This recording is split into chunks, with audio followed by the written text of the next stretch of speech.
Hello YouTube. उम्मीद करता हूँ कि आप लोग घर में ही होंगे। लॉकडाउन चल रहा है तो आज मैं आपको एक कहानी सुनाऊंगा।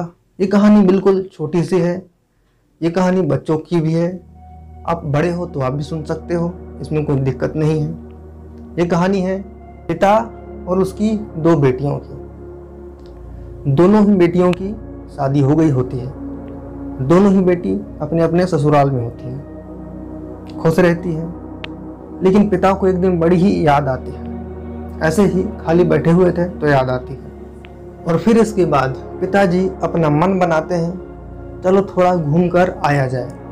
और इस तरीके से वो सबसे पहले अपनी छोटी बेटी के यहाँ जाते हैं और वहाँ पर हालचाल पूछते हैं। तो पता चलता है, छोटी बेटी कहती है इनसे, पिताजी इस बार भगवान से प्रार्थना करिएगा कि हमारी फसल के लिए बरसात बहुत अच्छे से हो, हमारी खेती किसानी इस बार अच्छे से हो।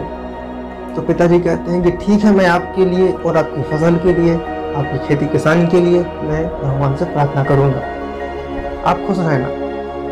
और उसके बाद 2-3 दिन के बाद बड़ी बेटी के यहाँ जाते हैं।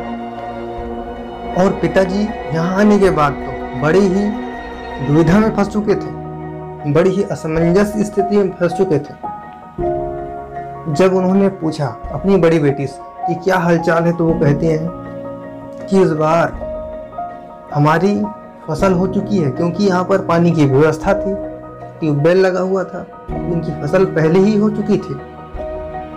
तो कहती हैं भगवान से प्रार्थना करिएगा इस बार बरसात ज़्यादा ना हो जाए, पानी ज़्यादा ना गिर जाए, नहीं तो हमारी फसल सड़ जाएगी। अगर फसल सड़ गई तो फिर मुनाफा नहीं होगा, और मुनाफा नहीं होगा तो हम खाएंगे क्या इस बार। तो पिताजी बड़े ही दुविधा में फंस चुके थे, किसके लिए प्रार्थना करें और कैसे करें। एक तरफ पानी गिरा दें और एक तरफ पानी ना गिराएं तो भी दुविधा।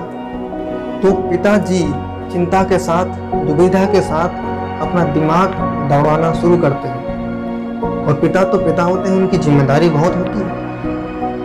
तो उनको लगता है कि हाँ, ये वाला रास्ता ठीक है। तो वो सबसे पहले अपनी छोटी वाली बेटी के यहाँ जाते हैं और कहते हैं इस बार आपकी जितनी भी फसल हो, जितना भी मुनाफा हो, उसका आधा अपनी बड़ी दीदी को दे देना।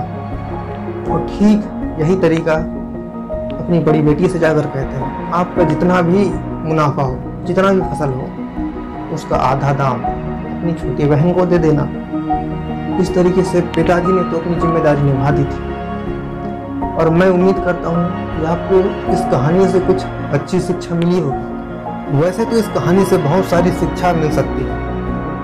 कुछ लोग कहेंगे कि पिता तो बहुत चतुर निकला, लेकिन पिता कभी चतुर नहीं होता।